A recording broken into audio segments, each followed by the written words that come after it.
በምንድነው ሰው ራሱን የሚበድለው? ሲርበው አለመብላቱ ራስን መበደል ነው። ከአቅም በላይ ስራ እየሰሩ ራስን መጉዳቱ ራስን መበደል ነው። ነገር ግን የከፋው ራስን መበደል ነፍስያችን ወንጀል ላይ እንድትወድቅ በወንጀል እንድትረክስ እንድትቆሽ መፍቀድ፣ አላህ የከለከላትን እንድትዳፈር አላህ ያዘዛትን ከመስራት ወደ ኋላ እንድትል መፍቀድ ትልቁ የነፍስ በደል ይህ ነው። ሰው ሌላ ሰው ሲበድለው አይፈቅድም፣ አይወድም። ተበደልኩ ይላል፣ ያዙኝ ልቀቁኝ ይላል፣ ፍርድ ቤት ይሮጣል፣ ፖሊስ ጣቢያ ይሄዳል። እገሌ በደለኝ ብሎ ስሜን ያጠፋ ብሎ ገንዘቤን ቀማ ብሎ አካሌን ጎዳ የቤተሰቤን ሕይወት አጠፋ ብሎ በደልን አይቀበል። ተበደልኩ ብሎ እንቅልፍ ይርቀዋል። ፍትህ ለማግኘት ማያደርገው ሙከራ የለም። ራሳችንን ሰው ሲበድለን ከምንረበሸው በላይ የሰው በደልን ከምንጠላው በላይ ራሳችንን ከመበደል ልንጠነቀቅ ይገባናል። ሰው ቢበድለን ውጫዊ አካላችን ነው የሚበድለው፣ አካላችን ነው የሚበድለው፣ ይጎዳው፣ ገንዘባችንን ነው የሚጎዳው። ሰው ግን ራሱን ሲበድል የሚበድለው ነፍሱን ነው። አንድ ያለችው ነፍሱ። የሰው ልጅ ነፍሱ ከዓይኑም ከእጁም ከእግሩም ከንብረቱም በላይ ናት። ገንዘብ ይተካል፣ አካል ይታከማል። ትልቁ በደል ነፍስን መበደል ነው። ነፍሳችንን የምንበድለው ከማንም በላይ እኛ ራሳችን ነን። በምን?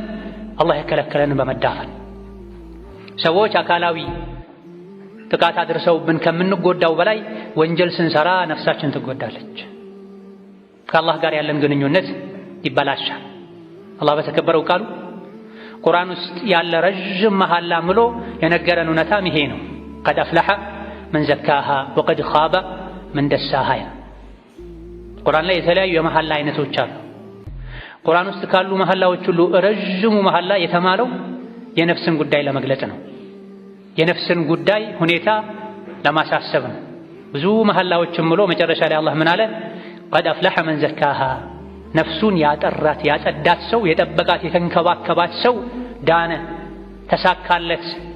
በተቃራኒው ደግሞ ነፍሱን ያቆሸሻት ያዋረዳት ሰው ደግሞ ከሰረ፣ አፈረ፣ ተዋረደ ይላል።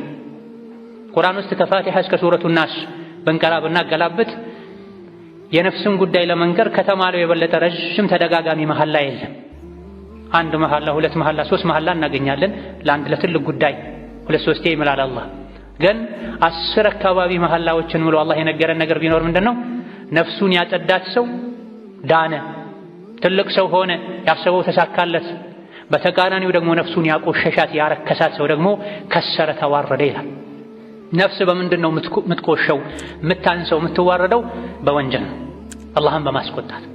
ነፍስ በምንድን ነው የምትጠራው፣ የምትጸዳው፣ የምታድገው ከተባለ ደግሞ አላህን ተባረከ ወተዓላ በመታዘዝ መልእክተኛውን በመታዘዝ ኸይር ስራ በመስራት ከወንጀል በመራቅ ነው።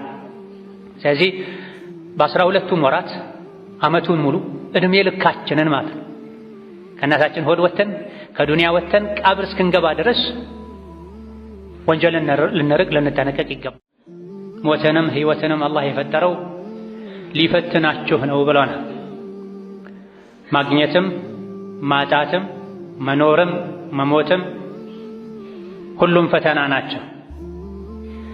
በእነዚህ ሁሉ ፈተናዎች ተፈትኖ ተሞክሮ ፈተናውን በስኬት ያጠናቀቀ ሰው አንገቱን ቀና አድርጎ በደስታ ጀነት ይገባል።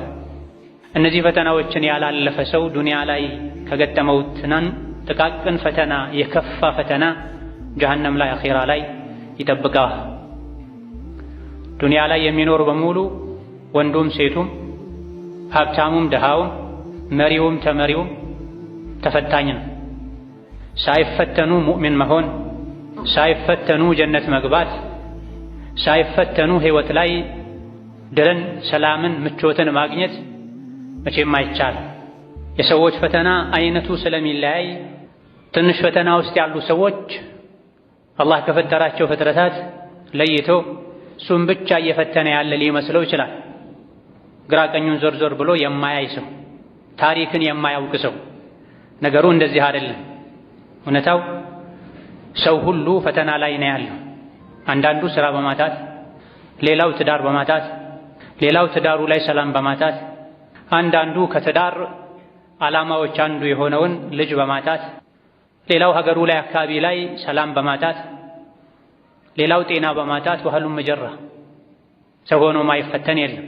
ታዲያ ፈተና የማይቀር መሆኑን ሙእምን እስካረጋገጠ ድረስ በአላህ ቃል እስካመነ ድረስ የፈተና መድኃኒቱ ምንድነው የሚል ትልቅ ጥያቄ ሙእምን ልብ ውስጥ መፈጠር አለበት።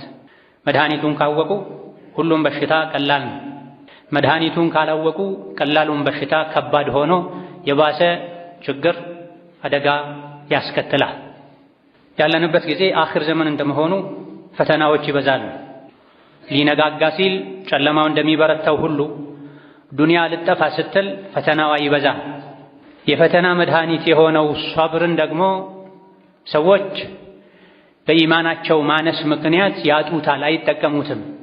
ወደ አኺር ዘመን ስንጠጋ ኢማን ይቀንሳል፣ ሙእሚኖች ጥቂት ነው የሚሆኑት። የኢማን አካል ራስ የሆነው ሷብር ከብዙ ሰዎች ዘንድ በመጥፋቱ ምክንያት ደግሞ ሙሲባዎች፣ አደጋዎች፣ ችግሮች እየበዙ ይሄዳሉ። ትንሹንም ሙሲባ አደጋ ሰዎች ያከብዱታል። በሙሲባ ምክንያት ከጌታቸው ከአላህ ጋር ይጣላሉ፣ ከሰው ጋር ይጣላሉ፣ ዱንያ አኼራቸውን ያበላሻሉ። አንዳንዱ በዲን ምክንያት የደረሰበትን ፈተና ባለመቋቋም፣ አንዳንዶች ደግሞ የዱንያ ሙሲባን ባለመቋቋማቸው ምክንያት ባለፉት ጥቂት ሳምንታት ውስጥ ብቻ የትዳር ዕድሜ ስላለፈ የሰዎችን፣ የቤተሰብን፣ የጎረቤትን ምላስ አልቻልኩትም፣ ስለዚህ ከዱንያ መወገድ አለብኝ ብለው የወሰኑ ሰዎች አሉ። ከሰው ጋር የመኗኗርን ፈተና በትዕግስት ማሳለፍ አቅቷቸው ወላጅ እናቴ ሁሌ የማይመጠንኝን ቃል ትናገራለች፣ ትርፍ ቃል በመናገር ቤት እንዳልገባ እያደረገችኝ እያሸማቀቀችኝ ነው፣ ስለዚህ ከእስልምና ወጥቼ ወደ ኩፍር መሄድ እፈልጋለሁ ብሎ በአንድ እጁ ቁርአን በሌላ እጁ መስቀል ይዞ የመጣ ሰው አለ። ስራ ተበላሸብኝ፣ መኖር ከበደኝ ብሎ ራሱን ለመጉዳት ከዱንያ ለመውጣት ከአላህ ለመጣላት ሙከራ ያደረገም ሰው አለ። በየጊዜው ከወንድም ከሴትም እንደዚህ አይነት ችግሮች ይታያል።